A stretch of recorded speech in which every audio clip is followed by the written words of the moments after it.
사랑하는 성도 여러분, 지난 한 주 동안에도 평안하셨습니까? 영광의 하나님을 뵙는 복된 예배의 자리로 나오신 여러분들을 주의 이름으로 환영합니다. 어느덧 11월 달을 맞이한가 싶었는데 다음 주일이 추수감사주일이 왔습니다. 세월이 참 빠르게 지나가고 있습니다. 아직 코로나 팬데믹 상황이 종료되지 않아서 참 작년에도 우리가 하지 못했었는데 올해도 추수감사주일 예배 지난 다음 감사 만찬을 함께 하지 못해서 많이 아쉽습니다. 아마 크리스마스 때는 우리가 만찬을 함께 할 수 있지 않을까 기대해 봅니다. 아쉬운 마음을 대신 우리가 투고박수로 준비를 하도록 그렇게 하겠습니다.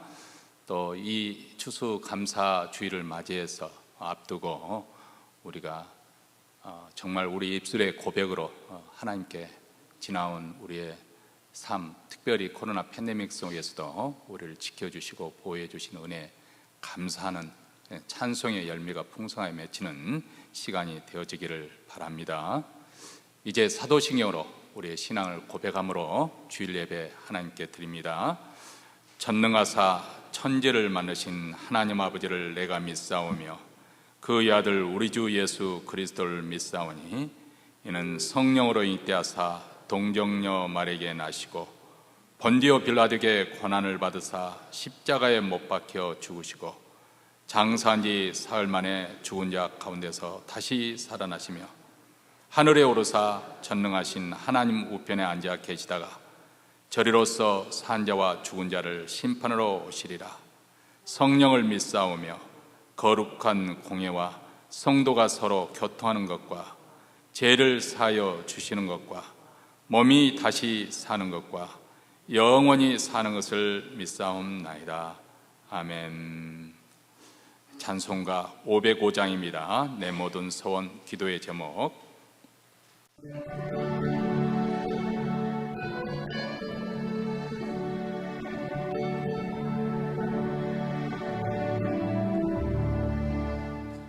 내 모든 소원 기도의 제목 예수를 담기 원합니다. 예수의 형상 나 입기 위해 세상에 보았기 전에 예수를 담기 내가 원하네. 날 구속하신 예수님을 내 마음속에 지금 고조사 주님의 형상 인치소서. 무한한 사랑 풍성한 구일 슬픈 자 위로 하시는 주 길 잃은 죄인 부르는 예수 그 영광 담게 하옵소서. 예수를 담기 내가 원하네. 날 구속하신 예수님을 내 마음속에 지금 거둬사 주님의 형상 인치소서. 겸손하시고 거룩한 예수 원수의 멸시 참으시사 우리를 위해 고난을 받은 구주를 담게 하옵소서. 예수를 담기 내가 원하네. 날 구속하신 예수님을 내 마음속에 지금 거둬사 주님의 형상 인치소서. 예수를 닮기 내가 원하네. 날 구속하신 예수님을 내 마음속에 지금 거둬사 주님의 형상 인치소서. 이 시간 우리 마음을 앞에서 기도하는 시간을 갖겠습니다. 먼저 오늘 예배 가운데 우리 하나님의 영광이 나타나도록 그리스도의 영광을 보는 축복된 시간이 되도록 위해서 기도하십시다. 하나님은 아는 지식 가운데 풍성해지고 하나님 나라 그 영광을 보는 축복된 은혜, 주의 영광의 빛이 비춰져 하나님의 임재가 생생하게 나타나는 예배가 되도록 위해서 기도하십시다. 두 번째로는 코로나 팬데믹이라는 이런 상황 속에서 사단이 우리에게 두려움을 심어주고 불안을 심어주지만은 교회 복음의 역사가 더욱더 힘있게 또 맹렬하게 역사하여서 또 감사 찬양으로 결실 있는 귀한 사역으로 이어질 수 있도록 주여 주의 교회를 부흥케 하옵소서. 몬테네는 모든 교회들, 특별히 우리 한인교회 놀라운 부흥이 임하도록 위해서 기도하십시다. 세 번째로는 우리 각자 우리 가정에 간절히 소원하는 기도 제목 한 가지 하나님께 아뢰면서 또 우리 이웃을 돌아보면서 병석에 누워 계신 분들, 또 여러 가지 어려운 공경에 빠진 우리 목원 식구들이나 교회 성도들을 위해서 축복하며 이 시간 통성으로 합심해서 기도하겠습니다. 자비로우시고 은혜로우신 하나님 아버지, 오늘도 하나님의 백성들 주의 이름을 부르며 그리스도의 피를 힘입어 은혜 보좌 앞에 나왔습니다. 하나님께 찬송하는 시간, 하나님의 영광과 거룩이 충만하게 나타나는 복된 시간이 되어지기를 원합니다. 하나님의 어미로우심과 자비로우신 것과 의로우심이 나타나는 우리 하나님의 선하심을 맛보는 축복의 시간이 되게 하옵소서. 우리 하나님의 영광, 그리스도의 놀라운 영광을 보게 하시고 그 왕국의 아버지의 찬란함을 보는 축복된 은혜의 자리가 되기를 원합니다. 우리 하나님의 함께하심이 생생하게 느껴지는 하나님의 임재를 경험하는 주일 예배가 되도록 주여 영광의 빛을 비춰 주시옵기를 간절히 원합니다. 하나님, 코로나 팬데믹 상황에서도 아버지의 사단 마귀는 우리에게 두려움을 심어주고 불안을 심어줘서 우리를 위축케 하나 하나님, 주의 교회는 더욱더 주의 복음으로 왕성하게 되어질 줄로 믿습니다. 말씀과 기도로 흥황하게 하시며 놀라운 부흥의 복음의 역사를 일구하는 교회가 되게 하시고 이 몬트레는 모든 교회에 이런 놀라운 부흥이, 특별히 우리 한인교회 아버지는 새롭게 하시는 부흥의 역사가 나타나게 하여 주시옵소서. 오늘 또 우리 각자 가정마다 간절히 소원하는 기도 제목이 있습니다. 하나님 들으시옵소서. 응답하여 주시옵소서. 아버지의 질병을 치유하여 주시고 가정을 회복시켜 주시고 자녀들에게 아버지의 은혜를 입혀 주시옵기를 간절히 원하고 기도합니다. 신실하신 우리 하나님 아버지, 사랑하는 이웃들 아버지는 병석에 누워지는 여러 가지 아픈 것들 치유와 회복의 역사가 나타나게 하시고 하나님의 권능의 손길로 함께하여 주시기를 간절히 원하니 주여 주께서 함께 하시옵소서. 하나님의 역사를 바랍니다. 오늘 또 예배 가운데 우리 하나님의 살아계심을, 우리 하나님의 선하심을 생생하게 맛보고 경험하는 은혜의 자리가 되도록 주여 주께서 응답하여 주시옵기를 바랍니다. 우리를 불쌍히 여겨 주시옵소서. 우리를 긍휼히 여겨 주시옵소서. 우리에게 자비를 베풀어 주시옵소서. 우리를 만나 주시옵소서. 아버지는 주여 축복하여 주시옵소서.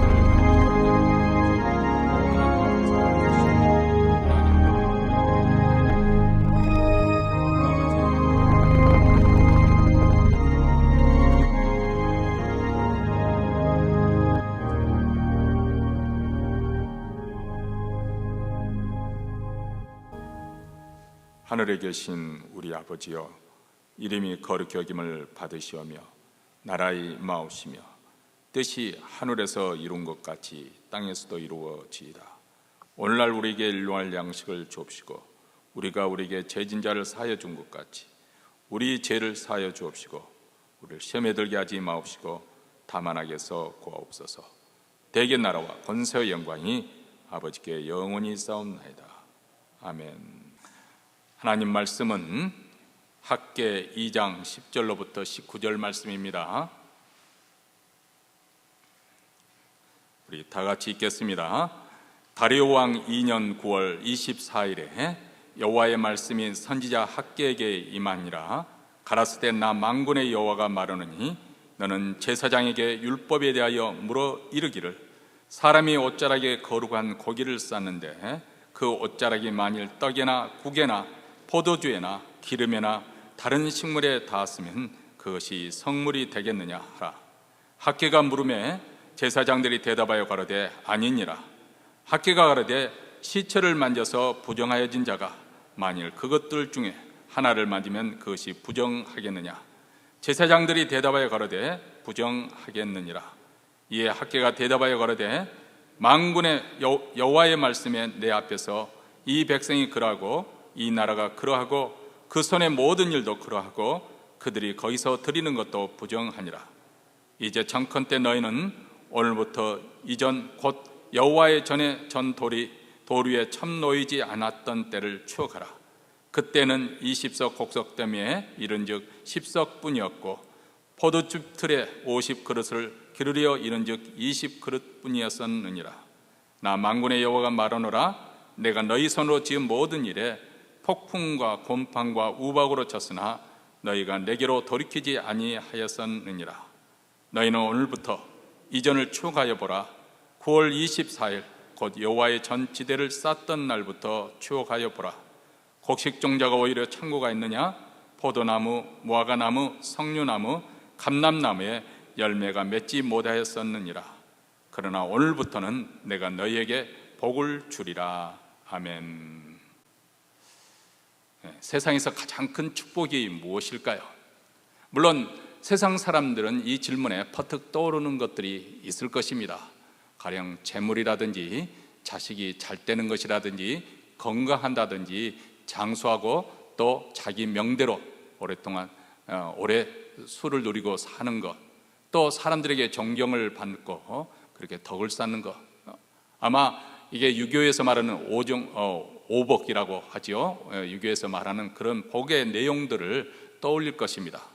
그런데 우리 믿는 자들에게는 어떤 것이 가장 큰 복일까? 우리가 세상에 살면서 이런 복들, 세상 사람이 말하는 그 복이 필요 없다는 것도 아니고 우리도 그것들이 소중하기는 소중합니다. 그러나 우리에게 가장 중요하고 가장 큰 복이 무엇인가?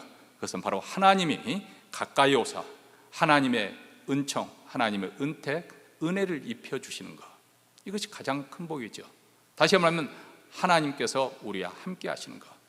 하나님께 가까이 하면 내게 복이라. 시편 기자 시편 73편 28절에서 그래서 이렇게 말씀하고 있지 않습니까? 하나님이 가까이 해 주시는 것. 겨울이 되면 아무래도 지구와 태양의 거리가 멀어지니까 춥고 그리고 힘이 들지요. 그래서 어서 빨리 봄이나 여름철이 되어서 태양에게로 가까이 가면 또 날이 풀어지고 또 따뜻해지기를 사람들은 원합니다. 이와 마찬가지로 우리가 하나님으로부터 멀어지면 우리 마음이 춥습니다. 사람이 차가워지고 싸늘해지고 냉정해지고 표독스러워지고 썰렁해지는 것이죠. 하나님과 가까이 하면 마음이 따뜻해집니다. 열정적이 되고 힘이 넘치고 능력 있는 인생을 살게 됩니다. 하나님을 가까이 하게 되면 또 거룩하게 되집니다. 거룩은 우리가 노력을 해서 만들어내는 것이 아니라 하나님께 가까이 가면 하나님과의 가까이 하는 그런 삶 속에서 하나님과의 관계 속에서 나오는 것입니다. 하나님을 가까이 하게 되면 그 마음에 거룩의 열정이 불타오르게 되고 점점 내면이 깨끗해지게 되고 영적으로 충만하게 됩니다. 그래서 독수리 날개치며 올라감같이 힘있는 인생을 살게 되는 것이죠. 새벽부터 저녁까지 열심히 뛰어다니고 또 날아다녀도 지칠 줄 모르고 피곤할 줄 모르는 인생이 그렇습니다. 여러분, 우리가 기도하는 기도의 목적이 무엇일까요? 하나님께 가까이 나아가는 것이죠. 하나님께 가까이 나아가 하나님과 깊은 그리고 친밀한 교제를 나누는 것이 기도 생활이지 않습니까? 이것은 종교적인 어떤 틀의 형태로 우리가 기도를 하는 것이 아니라 하나님과의 친밀한 관계 속에 들어가기 위해서 실제적으로 그런 충만한 그런 교제를 나누기 위해서 우리는 기도하는 것입니다. 그리고 우리가 이렇게 하나님과 친밀해지는 만큼, 가까이 가는 만큼 우리는 더 그만큼 거룩해질 수가 있습니다.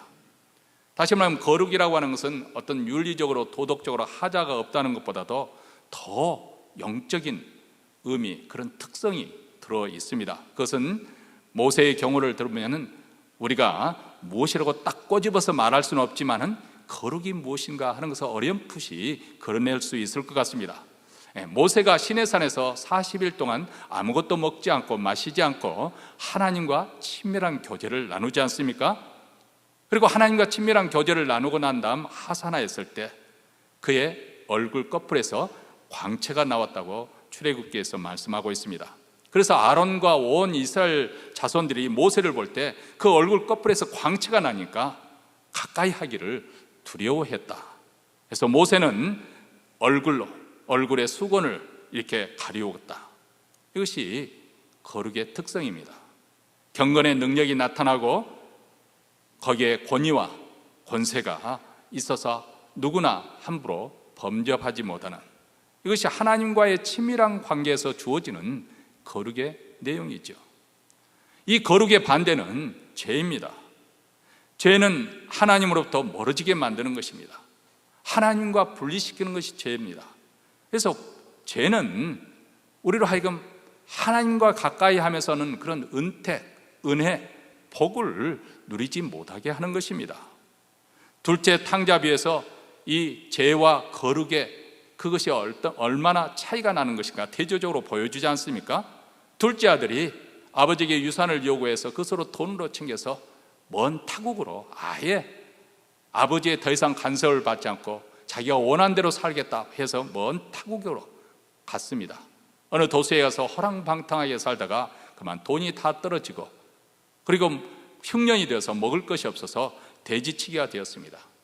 돼지를 짓는다고 하는 것은 그 당시 그 비유를 듣고 있던 유대인들에게는 가장 천한, 왜냐하면 유대인들은 돼지를 부정한 짐승으로 여기고 돼지고기를 먹지 않죠. 돼지치기가 되었습니다. 근데 심지어 그 돼지들이 먹는 지업염으로 배를 채우고자 하지만 그것조차도 허락이 되지 않는 것입니다. 비로소 정신을 차리고 아버지께로 돌아가지요. 그때 아버지가 먼 발치로 그를 보고 맨발로 뛰어가서 그를 품에 안습니다. 새 옷도 입혀주고 신발도 새로 신겨주고 손에 가락지를 끼워줍니다. 이것은 다시금 아들의 신분을 회복했다는 것을 의미하죠. 그뿐만 아니라 정말 둘째 아들이 잘한 것은 아무것도 없는데 허랑방탕에 살고 온 그 아들을 위해서 살아 돌아왔다는 그거 한가나로 그 기쁨에 동네 사람들 불러서 살린 송아지를 잡아 잔치를 벌이죠. 아마 둘째 아들은 그때 비로소 깨달았을 것입니다.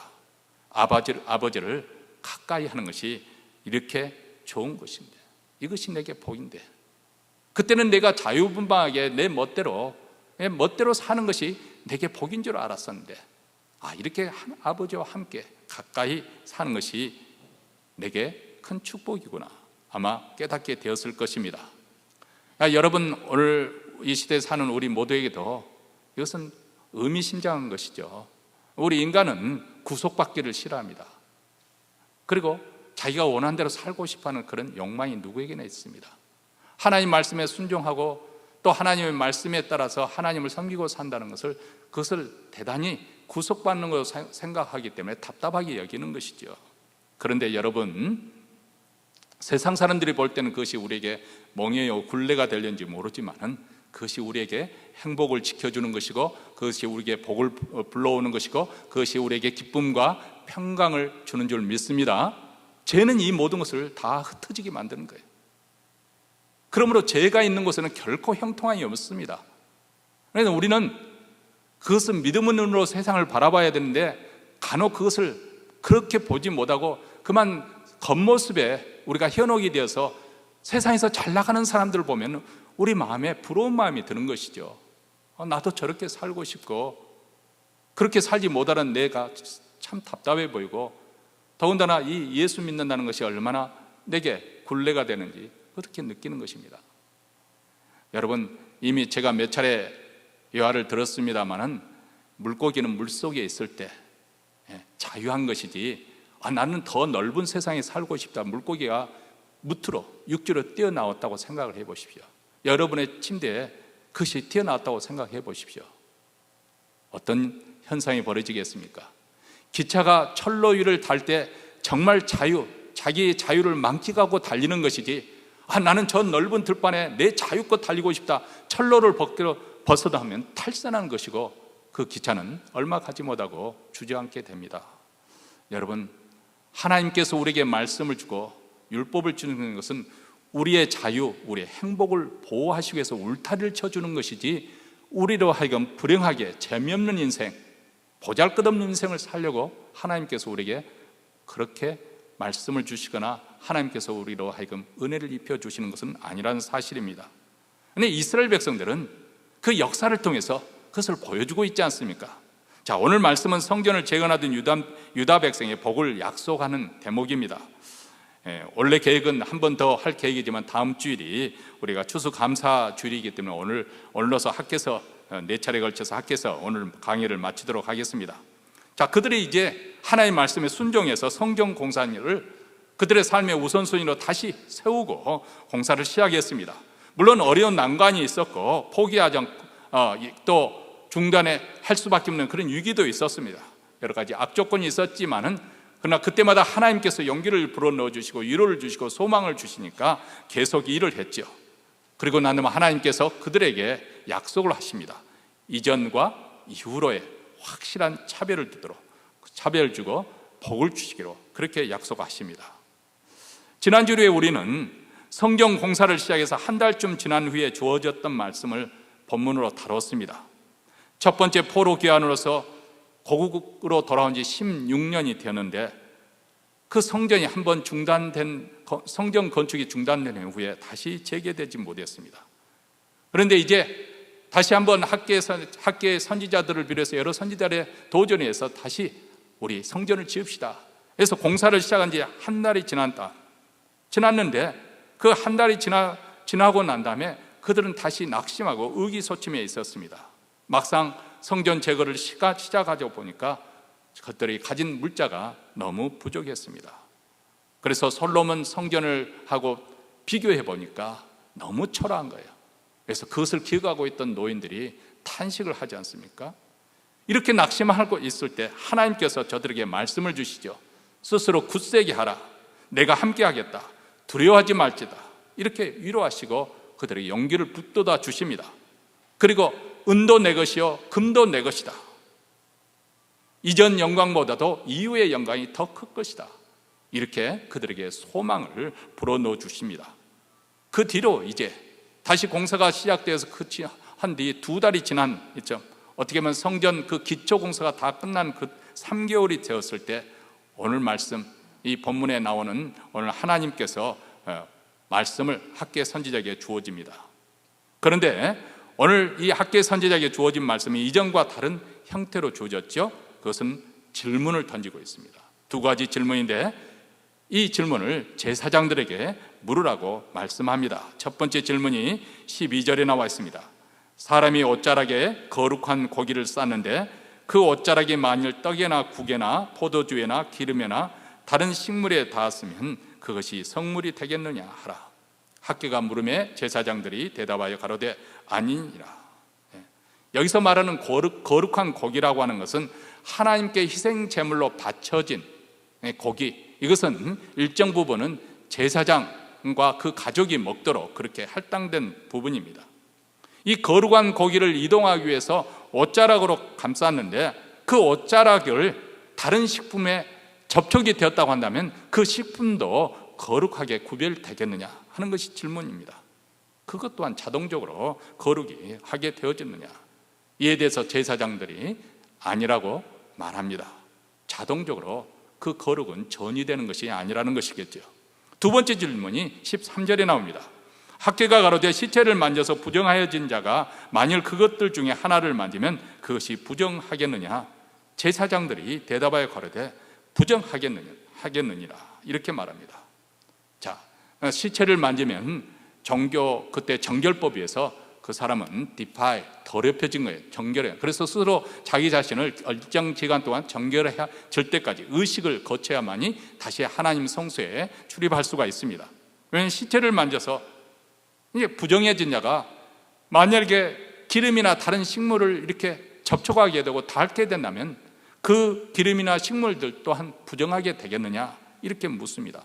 그것은 이미 레위기에서나 민수기에서 나오는 것처럼 부정하게 된다. 그 말씀에 따라 율법에 따라서 부정하다고 말씀합니다. 자, 여기 보면 거룩한 곳에 접촉되었다고 해서 그것이 다른 곳에 접촉된다고 해서 그 거룩은 전이 되지 않는다. 반면에 부정한 자에 의해서 접촉된 것마다 부정하게 된다. 거룩한 것은 자연적으로 전이가 되지 않는데 부정한 것은 전염력이 강하기 때문에 자연스럽게 그 부정한 것이 전이가 되어서 그것도 부정하게 된다는 것입니다. 자, 성전 건축이 시작된 후 3개월이 지난 이 시점에서 왜 하나님께서는 이 질문을 던졌을까요? 그것은 바로 그 다음 절 14절에서 나옵니다. 하나님의 백성들이 이와 같이 부정하다는 것입니다. 이에 학개가 대답하여 가로되 여호와의 말씀이 내 앞에서 이 백성이 그러하고 이 나라가 그러하고 그 손의 모든 일도 그러하고 그들이 거기서 드리는 것도 부정하니라. 자, 여기서 이 백성, 이 나라는 누구를 말하는 것일까요? 단연코 포로 귀환에서 돌아온 유다 백성들을 말하는 것이겠죠. 근데 하나님께서 보통 내 백성이라고 말씀하시는데 또 간혹 보면은 이 백성이라고 지칭할 때가 있습니다. 어떨 때 그렇습니까? 아담의 경우를 생각하면 금방 알 수가 있습니다. 아담이 이브를 보는 순간 이는 내 뼈 중에 뼈, 내 살 중에 살이라고 그렇게 사랑 고백을 합니다. 근데 아담과 이브가 범죄한 다음에 동산 뒤에 숨었을 때 하나님이 나타나서 아담을 부르십니까? 그리고 내가 왜 선악을 알게 하는 실과를 따먹느냐 했더니 하나님이 주신 사람, 이 여자 벌써 그 이브, 내 살 중에 내 살이요 내 뼈 중에 뼈라고 그렇게 동일시했는데 거리를 두고, 우리도 그러지 않습니까? 이 작자가, 이 사람이 이렇게 말하지 않습니까? 다시 말하면 하나님이 지금 이스라엘 백성과 관계가 지금 뭔가 심기에 거슬린 불편한 속에 있다는 것을 지금 표출하고 있는 것입니다. 거룩한 성전을 짓고 있는 그 백성들의 하나님께서 지금 그들이 부정하다고 말씀합니다. 자, 물론 이스라엘 백성들은 모처럼 다시 한번 성전을 짓는다는 이런 기회를 그들이 가지고 있기 때문에 정말 어려운 상황 속에서 용기를 모아서 그들은 성전을 짓고 있습니다. 그런데 그 일 자체가 그들을 거룩하게 만들어주는 것은 아니다는 것입니다.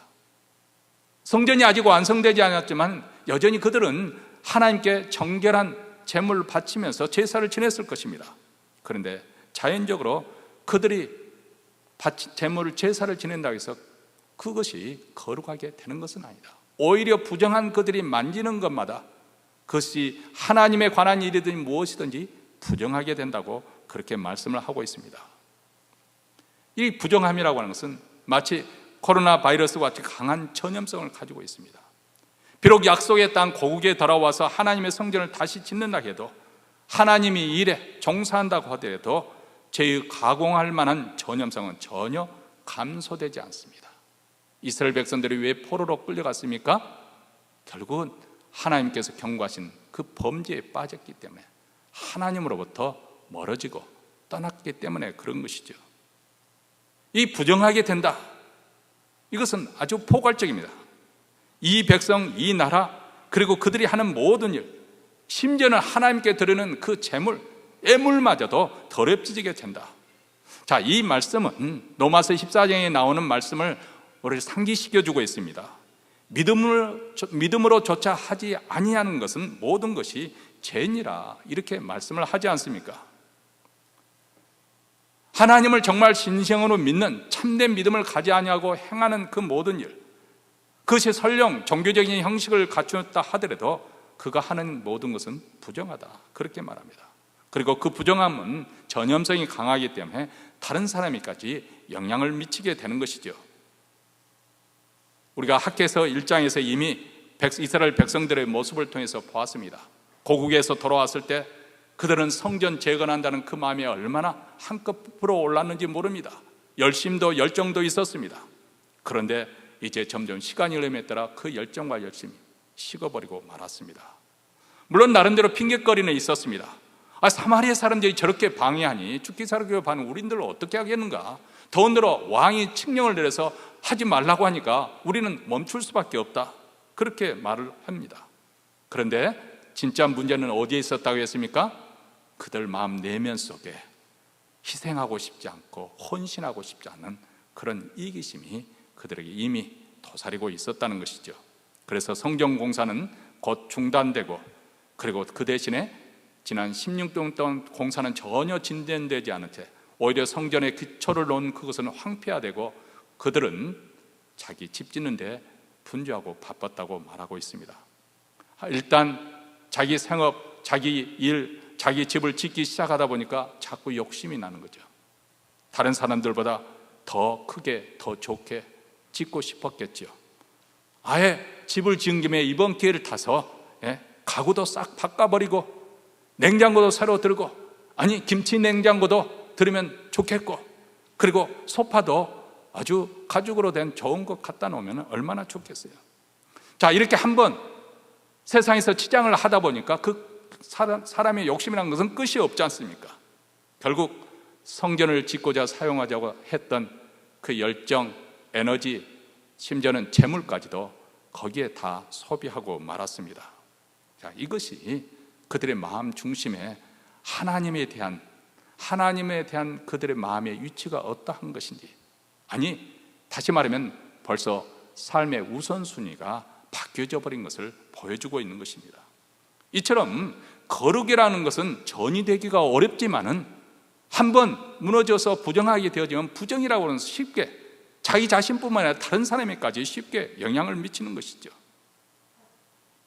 하나님의 나라, 그리고 하나님의 일보다도 내 삶과 내 소원, 내 욕망을 더 앞세우게 되고, 내가 어떤 것을 성취하고자 이루고자 하는 아젠다를 하나님 뜻보다 더 중요하게 여기게 된다면 겉으로 보기에는 별 문제 없는 것 같아도 이미 하나님이 보시기에는 그 마음에 하나님에서 멀어지고 있는 부정에 빠졌다는 것을 보고 계시는 것이죠. 비록 그것이 성전 건축이라 할지라도, 하나님께 바치는 제사와 제물이라 할지라도 하나님 보시기에는 그것이 다 부정하다, 그렇게 말씀합니다. 우리는 창세기 4장에서 최초로 종교 이슈로 예배드리는 그 문제로 인해서 살인사건이 나는 장면이 이야기를 우리는 잘 알고 있습니다. 가인과 아벨의 사건입니다. 그런데 여러분 4절과 5절에 보면 우리가 주목해야 될 표현이 있습니다. 그것은 하나님께서 아벨과 그 제물은 받으셨고 가인과 그 제물은 거절하셨다고 그렇게 표현하고 있습니다. 우리는 쉽게 하나님께서 가인이 드리는 제물은 거부하셨고 아벨이 드리는 제물은 받아들이셨다, 이렇게 표현하면 될 텐데 왜 아벨과 그 제물은 연락하셨고 가인과 그 제물은 거절하셨다고 말할까요? 이게 기독교에 까다로움이 있어요. 어떻게 보면 쉽지 않은, 만만치 않은 종교라는 것이 바로 여기에 있습니다. 예배와 그 사람의 존재는 따로 분리할 수 없다, 함께 간다는 것입니다. 세상은 그렇지 않습니다. 가령 예를 들면 여러분이 제사를 지내거나 아니면 구술을 한다든지 점을 친다든지 하면은 점쟁이나 무당은 당신이 얼마나 거룩한 사람인지 그거 상관하지 않습니다. 와서 복채를 많이 내고 굿도 500만 원짜리 할 것이냐, 1000만 원짜리 할 거냐, 5천만 원짜리, 1억짜리 할 거냐, 이것을 따지지 당신이 지난 한 주 동안 얼마나 깨끗하게 거룩하게 정직하게 진실하게 살려고 노력했느냐, 그걸 묻는 것이 아닙니다. 그 사람들이 관심을 갖는 것은, 그렇게 구술을 하려고 하는 사람은 그저 구술을 해서 액땜을 하려고 하고 복을 받는 것이 목적이고, 또 점쟁이나 무당들은 그 사람이 어떤 사람인지는 상관하지 않고 그저 자기가 얻어들일 그런 수익만 계산을 하는 것이죠. 여러분, 옛날 이스라엘 백성들이 늘 걸려졌던 유혹의 올무, 함정이 바로 여기에 있습니다. 그들은 하나님을 섬겼을 때 그 하나님을 섬기는 것에 있어서 우상을 섬기는 식으로 하나님을 섬겼습니다. 왜 그들이 하나님을 버리고 결국은 우상에 빠졌을까요? 도대체 우상이 주는 매력이 무엇일까요? 바알은 신자들에게 거룩한 삶을 요구하지 않습니다. 까다로운 신이 아니에요. 바알은 순종을 요구하지 않습니다. 그 대신에 풍요와 쾌락을 약속을 해줍니다. 제사만 잘 지내면 네가 부자가 될 것이다. 풍년이 될 것이다. 그리고 제사 의식은 한바탕 아주 질펀하게 놓는 그런 아주 사람의 음욕을 만족시켜주는 그런 쾌락을 주는 그런 제사 의식을 지냅니다. 반면에 여호와 하나님은 아주 까다로우신 분입니다. 예배를 드려도 자기 멋대로 드리는 거 아니에요. 하나님의 원하시는 방법대로 예배 드리기를 원하시고, 그래서 하나님께서 구체적으로 성막이나 성전을 지어도 하나님이 말씀하시는 그 규격에 따라서 짓지 않습니까? 그 하나님께서는 우리에게 거룩을 요구하시고 순종을 요구하십니다. 그래서 이스라엘 백성들은 까다로운 여호와 하나님을 버리고 쉬운, 자기가 조종하기 쉬운, 자기가 얼마나 조작할 수 있는 그런 신, 그 우상을 따라 섬기기 시작한 거예요. 왜 그랬을까요? 너무너무 편하거든요. 제사 한번 지내주고 예배 한번 지내주고 나머지는 자기 하고 싶은 대로 다 하면서 살 수 있었거든요. 여러분, 현대인들도 하나님을 그렇게 취급하지 않습니까? 우리도 그런 경우가 없습니까? 우리도 그런 면이 있습니다. 하나님을 마치 하나의 우상처럼 여기고 우상처럼 그렇게 섬기는 경우가 많습니다. 예배를 한번 드려주고 나머지는 자기가 다 알아서 합니다. 말씀을 따라가지고 살면서 그 말씀대로 살지 못하고 자기가 원하는 것을 추구하고, 예배도 자기 편리할 대로 자기가 원하는 대로 그렇게 드립니다. 순종의 삶이 없습니다. 우리가 온라인으로 예배를 지금 계속해서 드리고 있습니다만은 예전에는 금요일 영상을 제작해서 이렇게 토요일에 미리 올려놓기도 하고 주일 아침에 또 이렇게 띄우기도 합니다만, 근데 왜 이것을 온라인으로 궁극적으로 앞으로도 이런 상황이 될 것, 이런 온라인 예배는 여전히 필요할 것 같아서, 가령 직장이나 또 병석에 누워 계신 분들에게는 도움이 될 것 같아서 이제 앞으로 장기적으로 봐서 우리가 온라인으로 바꿨지만, 또 한 가지 이유가 있어요. 예배도 공동체 훈련이 필요해요.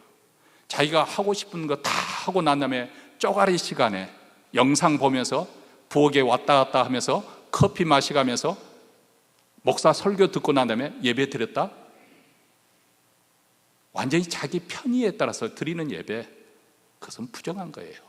벌써 하나님을 어떤 태도로 태하는가, 그 마음의 자세에 나오잖아요. 그렇잖아요?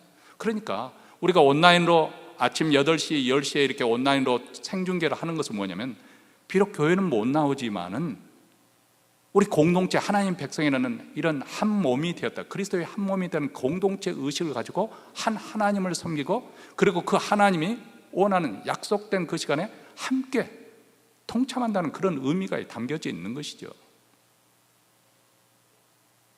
우리가 하나님께 친밀히 가까이 다가가려 하지 않고 세상을 더 좋아하고 세상에 따라서 그렇게 살다 보면, 지난 코로나 바이러스로 인해서 우리가 한 출입이 마음대로 하지 못한 제한된 그런 상황 속에서 어떤 사람은 더 하나님께 친밀하게 더 가까이 가는 분들도 계실 것이고, 이런 기회로, 이런 핑계로 신앙에서 멀어진 분도 계셨을 것이고, 영영 또 그 신앙에서 떨어져 나간 분도 계셨을 것입니다.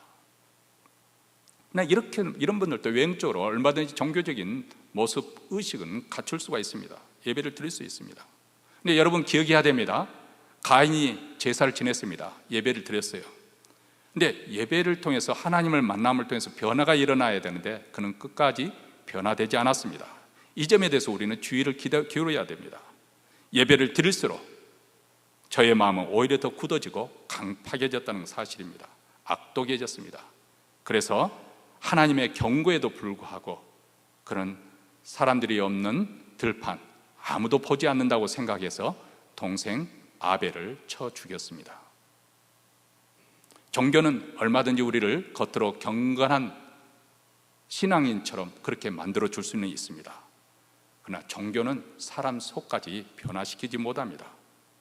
아무리 그런 사람이 예배를 드려도 그 예배 속에 임재하시는 하나님을 만나지 못하고, 하나님과의 그 친밀한 관계를 형성하지 못하고 가까이 가지 못한다면 그 예배는 공허한 것입니다. 그 사람을 변화시키지 못하는 것입니다. 하나님께서는 우리에게 인생에게 복을 주시기를 기뻐하시지만 그러나 부정하면은 복을 우리가 누릴 수가 없습니다. 생각을 해보십시오. 잘 차려진 상을 한 상 잘 차렸어요. 먹음직합니다. 아주 먹음직하게 잘 정성스럽게 차려진 층인데 그만 오물이 거기서 떨어져 버리고 말았습니다. 어떻게 하겠어요? 그래도 아까우니까 드시겠어요? 대부분 사람들은 먹을 수가 없어요. 다시 상을 차리려고 할 것입니다. 우리가 부정하게 되면 복이 우리에게 임할 수가 없습니다. 아니, 우리 자체가 복을 누릴 수 있는 준비가 안 되는 거죠. 복이 떠나는 것이죠. 그리고 우리 마음에도 평안과 기쁨이 사라져 버리는 것이죠. 16절에 바로 이스라엘 상황이 그러했다는 것이죠. 여기 보면은 20석 곡식더미가 10석밖에 거두지 못하고 또 50그릇을 포도주 틀에서 짤 것을 기대했는데 거둬보니까 그릇을 20그릇밖에, 여기 보니까 반 타작도 되지 않다. 뭐 세상 사람들이야 자기 멋대로 살아도 뭐 재벌도 될 수 있고 그렇게 열심히 노력해서 성공할 수 있어요. 그건 하나님께서 주시는 자연 일반 원칙이에요. 부자 되는 비결이 무엇이냐? 부지런해야 됩니다. 그것이 성경 잠언에서 나오는 말씀이에요. 우리 예수 믿는 사람만 기도 열심히 하면 부자 되게 하는 것이 아니고 하나님께서 모든 사람들에게 해와 비를 평등하게 주시는 것처럼 부자가 되려면 부지런해하고 근면해야 됩니다. 그게 첫 번째 조건이에요. 세상 사람들 그런 원칙에 의해서 잘 살 수 있어요. 그렇게 잘 나갈 수 있어요. 그러나 우리 믿는 사람들은 다르다는 거예요. 왜 그럴까요? 17절에서 이렇게 말씀하고 있기 때문에 그렇습니다. 만군의 여호와가 말하노라, 내가 너희 손으로 지은 모든 일에 곡식을 마르게 하는 재앙과 깐부기 재앙과 우박으로 쳤으나 너희가 내게로 돌이키지 아니하느니라. 하나님께서 그렇게 만드는 이유는 뜨거운 바람, 열풍이 불어서 곡식 농사를 망쳐버리게 하고 곰팡이 병균으로 해서 농사가 망치고 우박으로 쑥밭이 되게 하는 이유가 무엇일까요? 뭐 세상은 지지고 볶고 그렇게 하며 삽니다마는 우리 믿는 사람들은 그런 일이 일어났을 때 한번 우리 자신을 돌이켜보고 성찰해 보아야 합니다. 우리 마음이 지금 어디로 지향하고 있는 것인지, 하나님 나라를 향해서 그 천국을 바라면서 지향하고 있는 것이냐, 아니면 세상 길로 계속 미끄러져 내리막길로 가고 있는지 우리 자신을 돌아보아야 된다는 거예요. 그것을 중단하지 못하면, 스탑하지 못하면 결국 이스라엘 역사에 어떻게 되었습니까?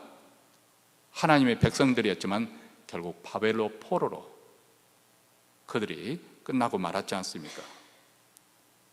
정직하게 우리 자신을 돌이키지 않고 하나님과 관계에서 뭐가 문제인지, 하나님의 뜻을 거스르는 것이 무엇인지, 또 우리가 하나님의 자녀로서 사는 것이 무엇인지, 근데 끝끝내 유다 백성들은 마음을 돌이키지 아니했다고 했습니다.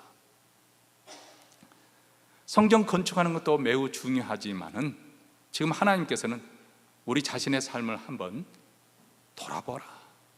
사람이 참 비극 중에 하나는 자기 자신을 돌아볼 눈, 성찰하는 눈이 없어가지고 자기가 얼마나 어리석고 미련한 짓거리 하고 살고 있는지, 얼마나 어리석은 말을 하면서 살고 있는지, 얼마나 내가 하고 있는 행위가 부끄러운 것인지 그것을 알지 못합니다. 그것을 보지 못하니까 졸창 그런 길로 살아가는 것이죠. 우리 믿는 자들에게는 하나님께서 그것을 자각하는 힘을 주셨다고 믿습니다. 왜냐하면 성령께서 우리 안에 거하시면서 우리 영을 살려 주셨기 때문에, 그 영이 살아있기 때문에. 여러분, 이 아침 우리도 스스로 물어봐야 됩니다. 물론 지금 현재 예배 나오셨습니다. 참 잘하신 일이에요. 근데 이 예배를 통해서 하나님께 가까이 나아가고 있습니까? 빛 가운데 들어가고 있습니까? 하나님과 더 친밀한 관계, 그 관계 속으로 들어가고 있습니까? 우리가 살고 있는 현대사회는 온갖 욕망이 꿈틀대고 갖가지 유혹이 넘실거립니다. 그렇기 때문에 아무리 새 옷을 입었다 하더라도 금방 쉽게 오염되고 더럽혀질 수밖에 없는 그런 사회 구조, 그런 환경에서 살고 있습니다. 그런데 이보다도 더 근원적이고 원천적인 문제가 있습니다. 그것은 우리를 부정하고 더럽게 만드는 죄. 죄는 우리를 더럽히고 하나님 눈에 보시기에도 부정하게 만듭니다. 또 죄는 모든 부정의 통로가 됩니다. 그렇기 때문에 죄인으로서 하는 모든 일들은 그가 아무리 선한 일을 해서 기부를 하고 또 사람들을 돕고 이렇게 한다 하더라도 결국 죄인이 하고 있는 모든 일은, 그가 하는 일은 뭐예요? 육체의 열매를 맺고 죄의 열매를 맺는 것입니다. 그런 상황에서 사람들은 종교적인 영역 속에 자기의 도피처를 삼지요. 종교적인 어떤 행위와 신앙적인 의식을 통해서 자신을 거룩한 모습으로 치장을 하는 것입니다. 그런데 아무리 그것이 하나님의 일이고 교회의 일이라 할지라도, 아무리 예배를 드리고 있다 할지라도 그 일은 하나님께서 부정하다 하고 말씀하시는 것이죠. 왜냐하면 우리 하나님은 겉모습에 현혹되시는 분이 아니시고 그 사람의 마음, 그 사람의 내면 세계, 그 사람이 어떤 목적으로, 어떤 동기에서, 그리고 어떤 태도로 하나님을 섬기고 있는지 보시기 때문에 그렇습니다. 여러분, 산상수훈에서 예수님께서 바리새인들의 구제, 기도, 금식에 대해서 비판하신 이유가 바로 여기 있다고 생각하지 않습니까? 마태복음 6장에 나오는 것입니다. 기도하는 것과 구제하는 것과 금식하는 것은 지금도 우리에게도 굉장히 중요한 신앙의 행위입니다. 우리는 이것을 빠뜨려서는 아니 됩니다. 아니, 강조해야 됩니다. 근데 왜 예수님께서 바리새인들의 그런 행위를 본받지 말라고 그렇게 경고하셨을까요? 그 이유는 그렇습니다. 기도라고 하는 것은 그렇게 거룩한 신앙의 행위이지만 저들은 사람들에게 보이기 위해서, 사람들 앞에서 인정받고 칭찬받기 위해서, 그리고 그들은 구제를 하더라도 바로 사람들 앞에서 징을 치면서, 금식을 하더라도 자기가 금식하고 있는 표를 내면서 그들은 그렇게 했다는 거예요. 하나님을 의식하지 않고 사람들에게 인정받고 칭찬받기 위해서 외식한 것. 그들이 만약에 은밀한 중에 은밀한 하신 하나님께 그렇게 했더라면 우리 하나님께서 은밀한 중에 만나주시고 또 상을 주실 것입니다. 그들은 사람에게 보이려고 했다는 것입니다. 그래서 다윗이 이렇게 기도하지 않습니까? 시편에 보면 26편 2절에 여호와여 나를 살피시고 시험하사 내 뜻과 내 마음을 단련하소서. 그리고 139편 23절에도 하나님이여 나를 살피사 내 마음을 아시며 나를 시험하사 내 뜻을 아옵소서. 사랑하는 성도 여러분, 우리 그리스도인들은 다윗처럼 자신의 내면을 살피는, 자신의 마음을 살피는 그런 성찰할 수 있는 눈이 있어야 됩니다. 여러분의 삶 속에 우선순위가 분명히 세워져 있습니까? 하나님이 내 마음과 내 삶에서 최우선순위입니까? 그렇지 않으면 현재 여러분은 뒤죽박죽 인생을 살고 있는 셈입니다. 어쩌면 여러분이 아무리 애쓰고 수고를 하더라도 결국은 바람을 잡는 것과 같고 모래를 움켜쥐는 것과 같습니다. 아마 지금 여기에 연로하신 분들이 많기 때문에 이 말씀을 드리면 무슨 말인지 이해가 될 거예요. 우리가 그렇게 땀 흘리고 노력하고 했지만은 거둬들일 거예요. 돌이켜보니까 부끄러운 열매밖에 없습니다. 그렇기 때문에 우리는 무엇보다도 다른 어떤 것보다도 가장 중요한 것은 하나님께 가까이 나고 주님을 이전보다 더 사랑하는 그런 마음을 갖는, 이것이 중요합니다.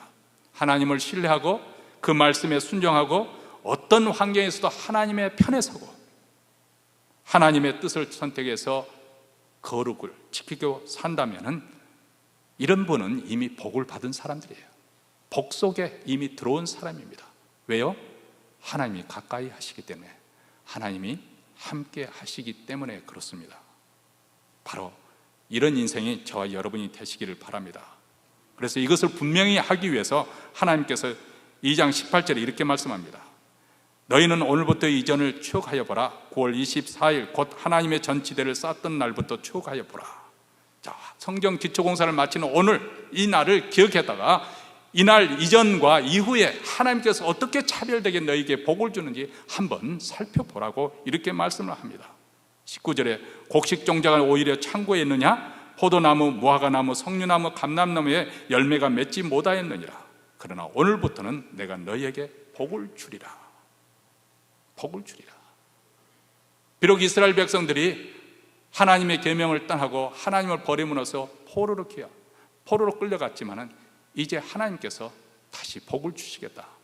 그들이 이전 선조와 달리, 조상들과 달리 아주 달라진 변화된 삶을 사서 그런 것이 아니라 하나님께서 그들에게 맡겨진 사명을 그래도 응하고자 어려운 상황 속에서도 성경 건축을 놓치지 않았을 때 우리 하나님께서 약속을 하십니다.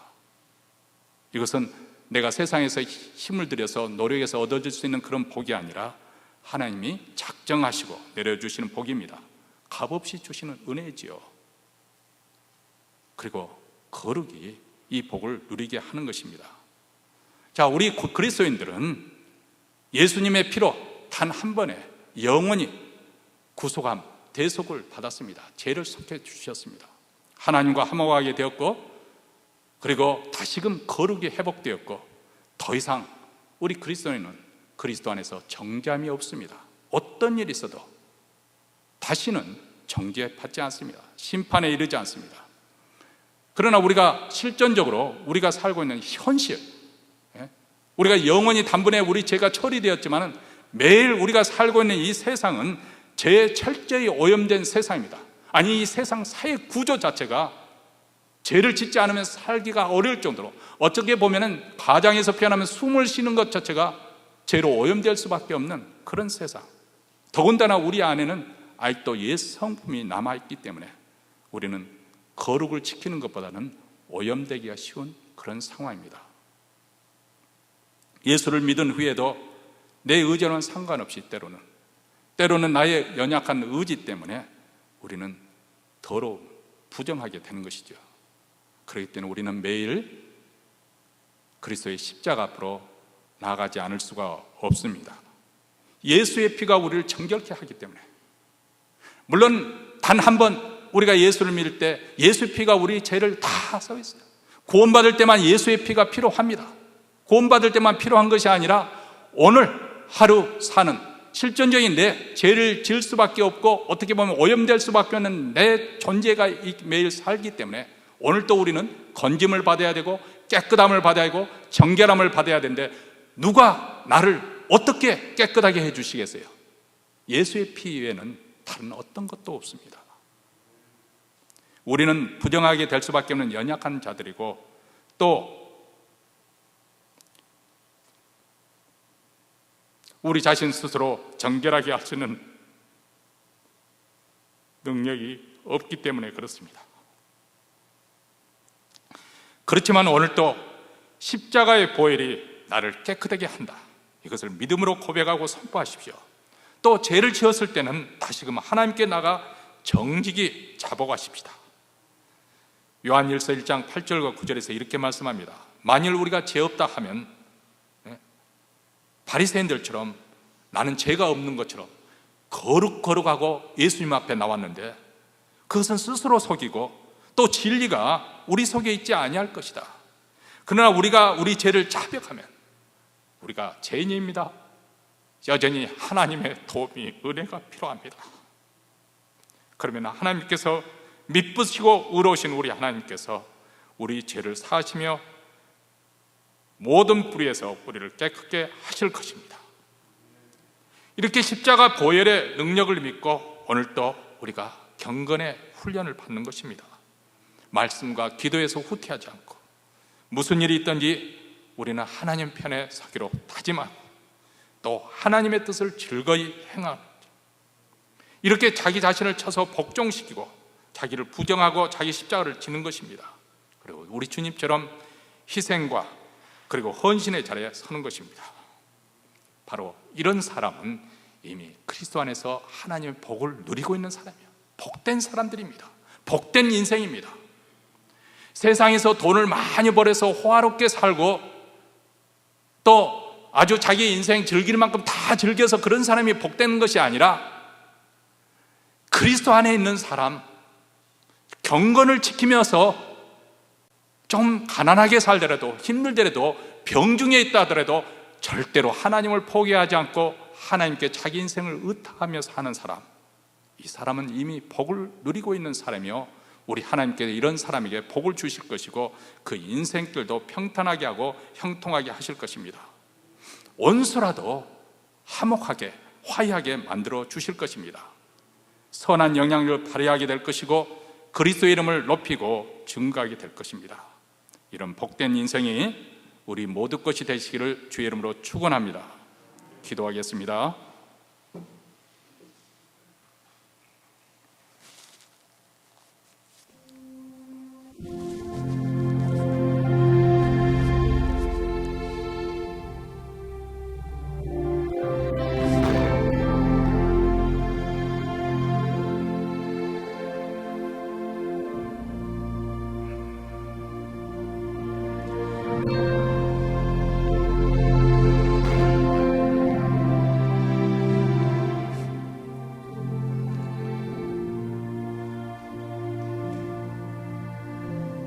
하나님 아버지, 세상은 우리에게 행복을 줄 것처럼, 재미를 줄 것처럼, 멋있는 인생을 살 것처럼 현혹을 하지만은 그것은 바로 죄의 길로 인도되고 죄는 아주 쓰다린 독침을 쏘는 것을 우리가 압니다. 죄 가운데 평안이 없고 기쁨도 없고 행복도 없습니다. 우리로 하여금 하나님께서 그리스도의 피로 거룩한 백성으로 만들어 주셨사오니 힘써 거룩을 지키게 하옵소서. 마음이 나뉘어지지 않도록 오로지 주님을 이전보다 더 뜨겁게 사랑하는 저희들, 그리고 매일 주님께 가까이 나아가고자 경건의 훈련에 힘쓰는 저희들이 되기를 원합니다. 이제 예배 순서에 따라 준비한 예물을 하나님께 바칩니다. 우리는 그리스도 안에서 이 놀라운 복을 누리게 하시는 하나님께 감사하며 찬송하며 이 예물을 바쳐오니 주의 나라를 위해 쓰여주시고 땅끝까지 복음의 역사가 일어나게 하시고 특별히 북한 동포에까지 이 복된 소식이 전파되게 하옵소서.